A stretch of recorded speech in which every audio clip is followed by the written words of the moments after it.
सरकार में सामाजिक एवं कल्याण मंत्री कर्नल धनीराम शांडिल जी, हिमाचल सरकार में कृषि मंत्री और पशुपालन मंत्री चौधरी चंद्र कुमार जी, हमारे शाहपुर के विधायक केवल सिंह पठानिया जी, शिमला के महापौर सुरेंद्र चौहान जी, उप महापौर श्रीमती उमा कौशल जी, सामाजिक न्याय एवं अधिकारिता सचिव श्रीमती सुधा देवी जी, डायरेक्टर रूपाली ठाकुर जी और एंकर एकता कप्ता जी और प्यारे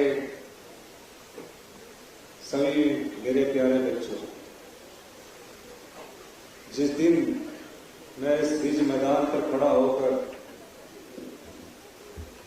शपथ ले रहा था और शपथ लेने के बाद मेरे मन में एक विचार आया कि समाज में ऐसा कौन सा व्यक्ति है जिस तक सरकार की पहुंचनी चाहिए, जिस तक आज तक सरकार की पहुंच नहीं पहुंच पाई। सोचते सोचते वो विचार मेरे दिमाग में घूमता रहा और फिर मैंने सचिवालय की कुर्सी में न जाकर अनाथ आश्रम टूटी गंडी का रास्ता अपनाया।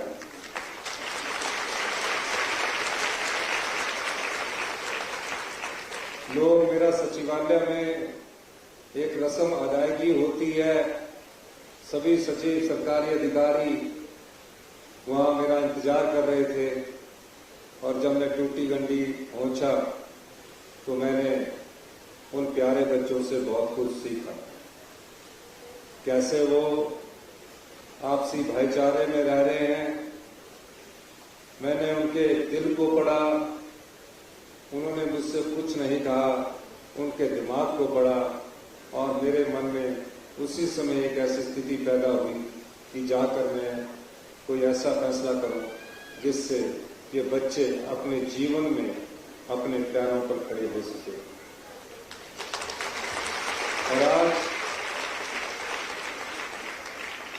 और आज जब मैं आपके बीच में इसी रिज मैदान पर खड़ा होकर आपसे बातचीत कर रहा हूं, मैं खुद को और मेरी सरकार खुद को बड़ा गौरवान्वित महसूस कर रही है। हमने हिंदुस्तान का पहला ऐसा कानून बनाया। ये कानून सिर्फ हिमाचल प्रदेश में उन बच्चों के लिए बनाया गया जो बच्चे जिनके ना माता है ना पिता है, कि उनको कैसे उनको अधिकार दिया जाए। आज कानून के अधिकार के तहत आपको ये अधिकार दिया गया है कि आप चिल्ड्रन ऑफ द स्टेट, राज्य के बच्चे कहलाएंगे। सरकार ही माता है, सरकार ही पिता है। इस लक्ष्य की पूर्ति के लिए हमने इस कार्य योजना पर काम करना शुरू हुआ। हमने सुधा जी से, एकता कप्ता जी से और ये जो सामाजिक रूपाली ठाकुर जी से, सब सामाजिक अधिकारियों से हमारी बैठक हुई, क्योंकि योजना को धरातल में लाना ही सही मायने में उसका सही उत्तर होता है। तो हमने इस योजना को आज 10 महीने बाद अमल में लाया है और ये हिमाचल प्रदेश सरकार की जब से सरकार बनी है पहली ये कल्याणकारी योजनाएं समाज के उन बच्चों को समर्पित है जो समाज में अपने आप को अलग महसूस करते थे। इस योजना के द्वारा अब वो अपने आप को बिल्कुल अलग महसूस नहीं करेंगे। ये मेरे व्यक्तिगत मन में बहुत खुशी हो रही है जब ये योजना बनी। पैसे कहां से आएंगे, कैसे अमली जामा पहनाया जाएगा, आर्थिक स्थिति ठीक नहीं है और उसके बाद आपदा का कहर इस प्रदेश पर पड़ा, लेकिन दृढ़ निश्चय था हमारा कि हम इन बच्चों को गोद लेंगे। और जब मैं आज आपको प्राइज बांट रहा था, स्कॉलरशिप के एलिजिबिलिटी सर्टिफिकेट बांट रहा था और सामाजिक न्याय कल्याण मंत्रालय के माध्यम से मैं माननीय मंत्री जी से बात कर रहा था, मैं मन ही मन में बड़ा फलीभूत महसूस कर रहा था। मुझे सेक्रेटरी महोदय ने कहा कि अभी हमें और पता लगा है कि तकरीबन 2700 के करीब बच्चे जो अपने रिश्तेदारों के पास रहते हैं वो किसी कारणवश पढ़ाई छोड़ चुके हैं, उनके बारे में हमें क्या करना है। हमने कहा कि आज के बाद से उन 2700 बच्चे जो भावी जिनकी पहचान अभी हुई है उनको हर महीने हम 4000 रुपया बोनस के रूप में, पेंशन के रूप में 27 साल तक देंगे। ये फैसला हमने किया। जब ये योजना बन रही थी, ये मत सोचिए कई बैठकों का दौर इसमें हुआ, कई घंटे लगे, बड़ा विवेकपूर्ण सोचा गया, प्रूडेंटली सोचा गया कैसे संरक्षण करना है, कहीं बच्चों का शोषण ना हो। इस दृष्टि से जब इस योजना को अमली जामा पहनाया गया तो हमने फैसला किया जो भी पैदा होने वाला बच्चा है, अगर पैदा होते हुए किसी कारणवश दुर्घटनावश उनके माता पिता उनको छोड़कर चले जाते हैं, ये सरकार उसका ख्याल रखेगी। फिर हुआ कई ऐसे बच्चे भी थे जिनके माता पिता का किसी को ज्ञान नहीं था, आश्रम में छोड़ दिए गए। उन बच्चों को पालेगा कैसे? एक बच्चा को पालना बहुत मुश्किल काम होता है। हमने उसके लिए भी व्यक्तिगत तौर से जो छोटा बच्चा था उसके लिए एक नर्स का प्रावधान किया कि जब तक वो मदर फीड लेता है तब तक वो बड़ा नहीं होता, उसे एक नर्स के द्वारा पाला जाएगा। फिर जब वो बड़ा होगा तो 3 बच्चों के लिए एक मैट्रन रखी जाएगी। इस ढंग से हम इस योजना को अमली जामा पहना रहे हैं। अब बच्चा +2 के बाद जाएगा कहां? +2 के बाद किस दिशा में जाएगा वो? +2 के बाद तो अनाथ आश्रम के बाद कहां जाएगा? कोई योजना नहीं थी। हमने कहा +2 के बाद जो बच्चा पढ़ना चाहेगा, पीएचडी तक करना चाहेगा, आईआईटी में सिलेक्ट होगा, आईआईएम में सिलेक्ट होगा, मेडिकल कॉलेज में जाएगा, नर्सिंग कॉलेज में जाएगा, कहीं भी शिक्षा का क्षेत्र में जाएगा, उसको पूरी फीस हिमाचल प्रदेश सरकार द्वारा दी जाएगी। हॉस्टल का पूरा खर्चा सरकार के द्वारा दिया जाएगा। अब फीस भी हो गई, हॉस्टल का खर्चा भी हो गया। अब बच्चे को पहनने के लिए क्या चाहिए? शिमला में सर्दी होती है, ऊना में गर्मी होती है। हमने कहा प्रत्येक बच्चे को प्रत्येक वर्ष 10,000 रुपया बिलोंगिंग कपड़ों के लिए दिए जाएंगे। यही नहीं, फिर मन में एक और विचार पनपा कि अब जब वो कॉलेज जाएगा तो उसकी जेब खाली होगी, अपने चाचा से मांगेगा, मामा से मांगेगा, दोस्त से मांगेगा, भाई से मांगेगा। भाई भी एक बार देके थोड़ा सा उठ जाएगा, झंझलाहट पैदा हो जाएगी। तो उसके लिए क्या किया जाए? उसके लिए हमने कहा कि जो भी बच्चा पढ़ेगा 18 साल से ऊपर, अब तो जो भी बच्चा 27 साल तक की उम्र में होगा उसको 4,000 रुपया मिलेगा, और बच्चे को जो कॉलेज जाएगा, हॉस्टल में रहेगा, 4,000 रुपए की पर मंथ पॉकेट मनी देने की हमने इस योजना के तहत यहाँ घोषणा की है। अब हर महीने उसे 4,000 रुपया मिलेंगे और 12 महीने के से 48,000 रुपया मिलेंगे। पढ़ लिख कर कई बच्चे ऐसे होते हैं कि वो +2 के बाद अपना रोजगार करना चाहते हैं। अब रोजगार करने के लिए उसको धन कौन देगा? उस स्थिति को देखते हुए अभी जब मैं 3 बच्चों को धन दे रहा था 2-2 लाख रुपया, उस योजना को हमने कहा कि जो भी बच्चा अपनी योजना शुरू करना चाहता है उसको हम 2 लाख रुपया इस योजना अपना काम स्टार्टअप करने के लिए देंगे। एक बेटी आई बिलासपुर से, उसने अपनी योजना शुरू की है, सरकार की तरफ से उसे 2 लाख रुपए का धन उपलब्ध करवाया गया। फिर 27 साल के बाद अगर बच्चा बेरोजगार ही रह गया, कोई रोजगार के अवसर नहीं मिले, तो हमने कहा कम से कम उसको घर बसाने के लिए 3 विश्वा या 2 विश्वा शहरों में जगह उपलब्ध करवाई जाएगी। इस प्रकार की नोटिफिकेशन देने की। फिर मकान बनाने के लिए भी उसको धन उपलब्ध करवाया जाएगा, ताकि वो 27 साल में अपने आत्मविश्वास के साथ, दृढ़ता के साथ अपने पैरों पर खड़ा हो सके। इस प्रकार की यह हमारी मुख्यमंत्री सुख आश्रय योजना देकर हिमाचल प्रदेश की सरकार ने इस कल्याणकारी योजना के द्वारा और भविष्य की योजनाओं के लिए रास्ता खोला। मैं ये बात इसलिए कहना चाहता हूं कि प्यारे बच्चों, इस जीवन में आप आए हैं और जीवन में आपको भगवान ने एक ऐसा जीवन दिया जिसमें आपको शुरू में बहुत दुख होता है। माँ बाप नहीं रहते हैं, छोटे बच्चे को तो महसूस नहीं हो पाता, लेकिन 8-10 साल के बाद, 10-11 साल के बच्चे को जब महसूस होता है तो उसकी सुरक्षा कौन करेगा? इस दृष्टि से भी हमने इसमें प्रावधान कर रखा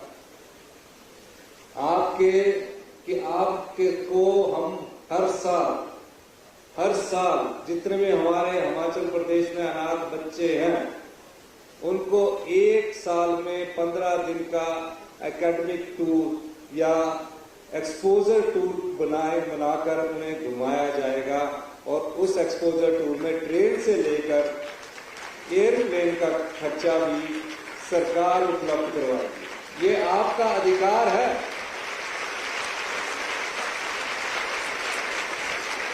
और उसमें रहने की सुविधा, जिस प्रकार हम अपने बच्चों को ले जाते हैं ना, अपने बच्चों को ले जाते हैं, अच्छे होटल में ठहराते हैं। हमने कहा हमारे जो बच्चे ये हैं इनको 3 स्टार होटल में सुविधा प्रदान की जाएगी।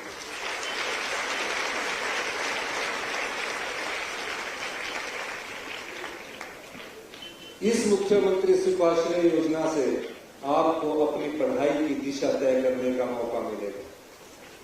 आपको ये भी, कोई बच्चा अगर कोचिंग चाहता है मेडिकल कॉलेज की, IIT की, एक बच्चे ने कहा कि मैं HS की कोचिंग लेना चाहता हूं, सरकार उसके कोचिंग का भी पूरा खर्चा उस बच्चे को उपलब्ध करवाएगी।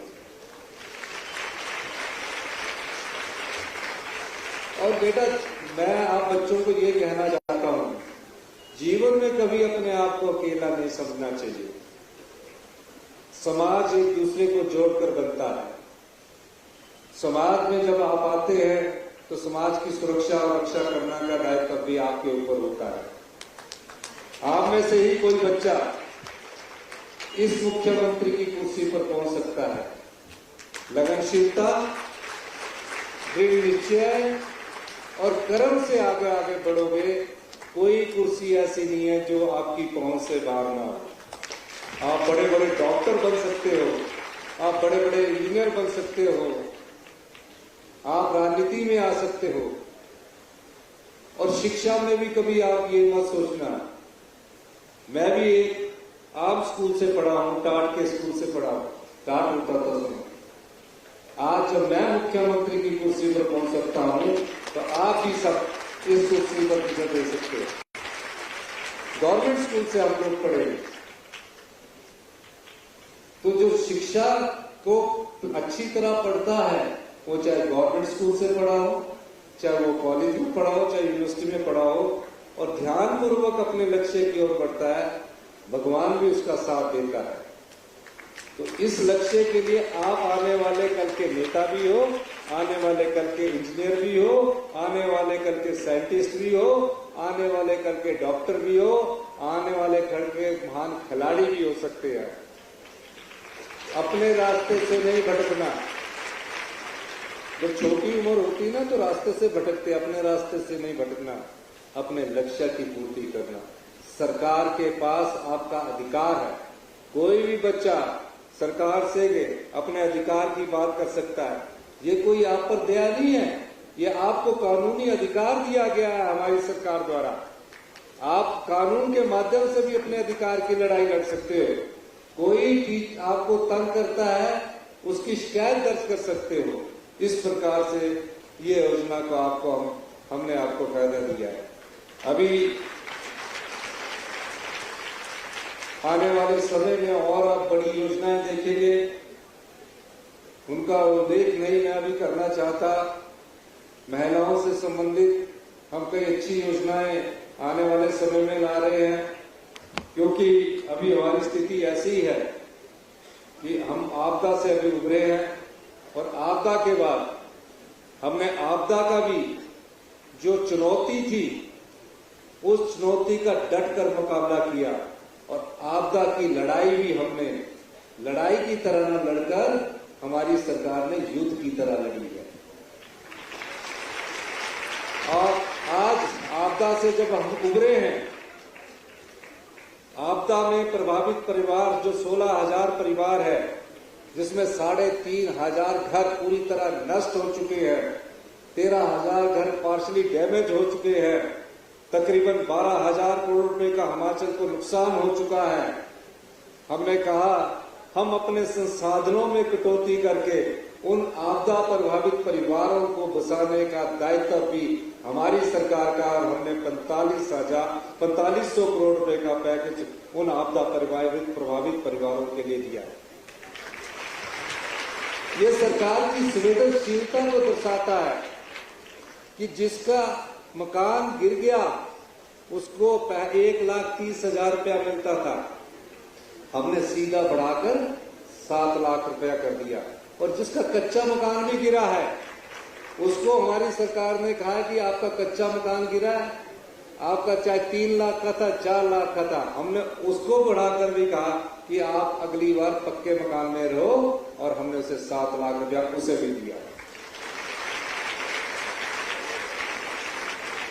तो आज इस शुभ अवसर पर मैं एक बार फिर से कर्नल धनीराम शांडिल जी का, व्यक्तिगत तौर से सुधा जी का, और जितने भी सोशल वेलफेयर के ऑफिसर अधिकारी हैं, सबका धन्यवाद करना चाहता हूं कि कर्नल शांडिल जी ने बार बार मीटिंगें लेकर हमारी इस योजना को आज अमली जामा पहनाया है। उसके लिए सामाजिक एवं न्याय मंत्रालय के सभी अधिकारी कर्मचारी भी बधाई के पात्र हैं। और ये अभी जितने बच्चे हैं, जो 2700 बच्चे और पता लगे, इसके बाद जितने और भी बच्चे अगर माता पिता को खो चुके होंगे, सरकार उनको भी ये सुविधा उपलब्ध करवाएगी। अभी जिन 30 बच्चों को जो लैपटॉप मिले हैं, वो 10वीं के बाद के जितने भी बच्चे हैं 11वीं 12वीं के 298 बच्चों को लैपटॉप मिलेंगे, क्योंकि अभी जो लैपटॉप का ऑर्डर है वो सभी 11वीं 12वीं बच्चों को जो हमने कहा है उनको देने के लिए है। तो सभी जो बाकी बचे बच्चे हैं 298, उनको भी उपलब्ध 2-4 दिन में आपको हो जाएंगे। इन्हीं शब्दों के साथ मैं प्यारे बच्चों से एक बार फिर कहना चाहूंगा, आप अकेले नहीं हैं, और जब आप अकेले नहीं हैं, सरकार आपके साथ है, तो आप अपने आप को कभी बेसहारा ना सोचना। ये अधिकार आपके हाथ में है, सरकार आपके साथ हमेशा खड़ी रहेगी। इन्हीं शब्दों के साथ मैं एक बार फिर से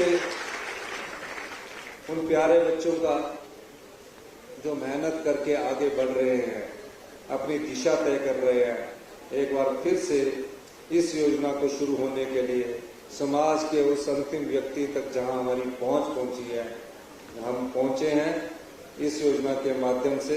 मैं एक बार सभी प्यारे बच्चों को बहुत बहुत शुभकामनाएं देता हूं। जय हिंद, जय भारत।